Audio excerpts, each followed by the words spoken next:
Dans cette vidéo, on regarde Google Disc ensemble.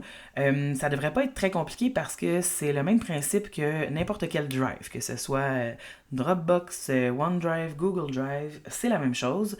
Google Drive fonctionne vraiment bien avec tout ce qui est la suite Google, évidemment. Vous avez un espace de stockage qui est quand même limité, donc faites attention pour ne pas déposer des fichiers trop lourds. Quand je dis limité, c'est quand même environ entre 50 et 100 gigs, là, ça pourrait bouger durant l'année. Alors c'est quand même énorme. En termes de documents scolaires, vous êtes correct. C'est juste si vous vous mettez à mettre des documents plus lourds comme des vidéos et tout, là ça se pourrait que ça devienne trop lourd. Alors c'est toujours votre icône de triangle. Lorsque vous arrivez dedans, vous voyez en bas la barre d'outils. Donc, si vous n'êtes pas dans Fichier, vous allez dans Fichier. Priorité, c'est vos trucs les plus récents. Donc, peut-être que vous allez trouver votre document là, fort probablement que non. Alors, vous allez aller dans Fichier et on va créer des dossiers de nos matières. Je vous explique que par défaut, dès que vous allez vous connecter à Classroom, vous allez avoir des cours, il va y avoir un dossier Classroom qui va se créer. Touchez pas à ça. C'est là-dedans que vont se déposer les documents que vous allez remettre à vos enseignants. Si je reviens à mon cours de français tout à l'heure, on voit les raccourcis des travaux que mon enseignant m'a demandé de faire. On regarde la feuille que j'ai numérisée tout à l'heure, elle est là. Mais ça, c'est comme une copie des documents. Ce que je veux dire, c'est que touchez pas à ça. En cas d'urgence, vous pouvez aller fouiller là, mais c'est vraiment important de bien classer vos documents. Vous ne comptez pas sur le dossier Classroom pour mettre vos documents là. Donc, dans le fond, ce que ça veut dire, c'est qu'on va créer des dossiers. Alors, vous allez peser sur le petit plus. Vous voyez tout ce que vous pouvez créer. Nous, on va prendre un dossier. Et vous allez faire vos matières. Donc, maths. Je vais en faire une autre.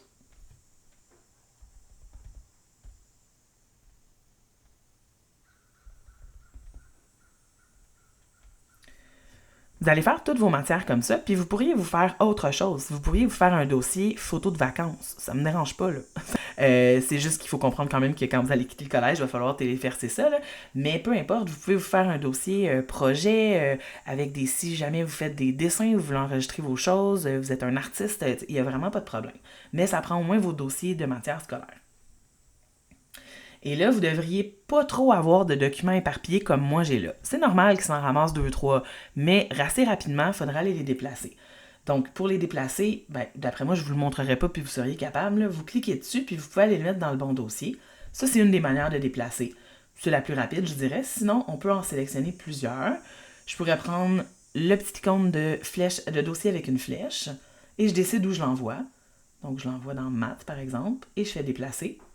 Moi, je trouve ça beaucoup trop long. Donc, je préfère les glisser et déposer. Je pourrais le supprimer aussi si je ne veux pas mon document. Donc, petite corbeille placée dans la corbeille. Ce qui est intéressant, c'est qu'on peut changer la couleur de nos dossiers. Donc, si vous avez envie de vous aider à vous organiser, donc modifier la couleur de mon dossier.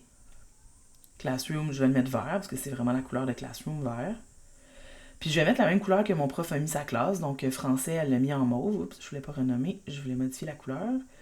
Le mis en mauve, je vais aller mettre anglais donc en rouge, et ainsi de suite. Donc, vous pouvez vous amuser un petit peu avec ça.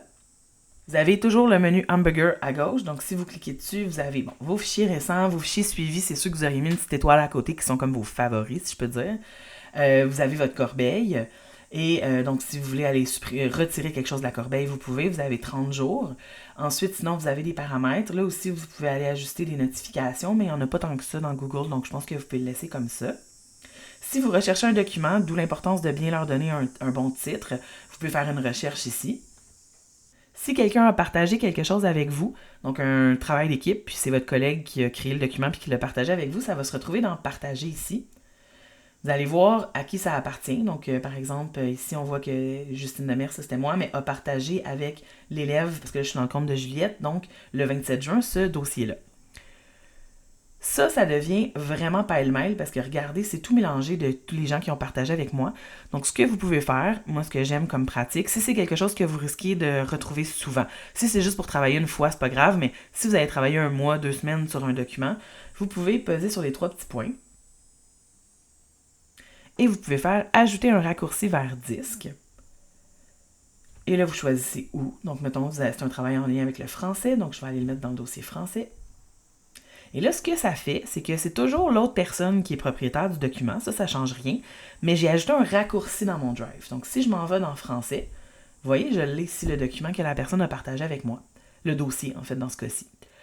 Puis là, vous voyez que c'est un raccourci à l'aide de la petite flèche qui est à gauche du dossier. Donc ça ne m'appartient pas. Alors si je le supprime pas pour la personne. Je vais juste supprimer le raccourci dans mon Google Disc. Donc ça, c'est vraiment pratique. Plutôt que d'aller fouiller ici dans tout ce qui est pêle-mêle que les gens vont vous avoir partagé, bonne méthode de travail, on s'ajoute un raccourci dans notre propre disque. Et on va le mettre à la place qui nous convient. Lorsque vous allez créer un nouveau Docs, vous pouvez commencer dans Docs. Moi, j'aime vraiment ça partir d'ici. Donc j'ouvre mon Drive et je pèse sur plus. Mais là, la méthode encore mieux, c'est d'aller dans le bon dossier où on veut créer le document. L'idée, là, c'est d'être rapide puis de ne pas perdre de temps parce qu'on trouve ça plate, vous et moi, de déplacer des fichiers et tout. Donc, si c'est un document d'anglais que je veux démarrer, je m'en vais tout de suite dans mon dossier d'anglais. Je pèse sur plus, je pars mon nouveau document pour faire mon travail d'anglais. Je lui donne tout de suite le titre. Travail 1. Je fais créer. Puis automatiquement, il a été mis dans mon dossier anglais. Là, je suis rendu dans Docs, mais regardez, je vais aller vous montrer. Je m'en vais dans mon disque, anglais. Regardez, il vient d'être là, mon travail 1. Alors, plutôt que de l'avoir créé ici, puis d'avoir à le classer après, parce que je risque d'oublier, puis je risque de faire finalement toute pêle-mêle ici, bien, allez tout de suite dans le bon dossier, faites un plus et partez votre document. Vous pouvez créer des dossiers dans des dossiers aussi. Hein. Si dans anglais, vous voulez créer un dossier avec le nom du projet et ainsi de suite, ça, vous pouvez, il n'y a pas de problème. Vous pouvez téléverser des choses aussi. Ce que ça veut dire, c'est que ça va aller chercher quelque chose ailleurs. Donc, quand j'ai fait téléverser, ça m'a ouvert photo et vidéo. Et là, je peux me rendre, oui, j'autorise l'accès. Et là, je vais ouvrir dans mes photos, mais j'en ai pas là, dans cet iPad-là, donc ça ne marchera pas, mais vous auriez pu téléverser une photo. Dans un Drive, peu importe lequel, vous pouvez soit exporter des documents vers le Drive, soit en importer dans le Drive. Ça revient au même. Ça dépend d'où vous êtes, puis ça dépend de ce que vous cherchez à faire. Donc, je ne sais pas, moi, si vous êtes dans votre Notability, vous avez écrit des notes de cours en maths. Alors, imaginons que vous êtes dans Notability, que vous avez vos notes de cours de maths et que vous voudriez les exporter dans votre Google Disc pour éventuellement les remettre à votre prof, par exemple, ou simplement pour bien l'enregistrer dans votre Google. Vous faites la flèche exporter. Vous allez prendre Service Cloud pour le connecter une première fois. Vous allez prendre Google Drive, on va le connecter. Mais les fois d'après, il ne vous le demandera pas, là. Vous allez sélectionner le vôtre. Vous allez autoriser. Et on recommence, donc on exporte. Là, Google Drive, voyez-vous, il est là. Là, je choisis dans quel dossier je veux le mettre. Je vais l'envoyer, on a dit c'était des maths. Je l'envoie dans maths, exporter vers maths. Envoyer, parfait. Je retourne dans mon Google Disc. Je m'en vais en maths. Et voyez-vous, mes notes que je viens de prendre sont là. Donc ça, c'est une manière de faire à partir de l'application Notability. On peut aller chercher comme ça. Donc vous pouvez toujours avoir l'option envoyer dans Google Disc ou importer en faisant le petit plus. Puis là, à ce moment-là, on vient chercher la photo ou on vient prendre la photo.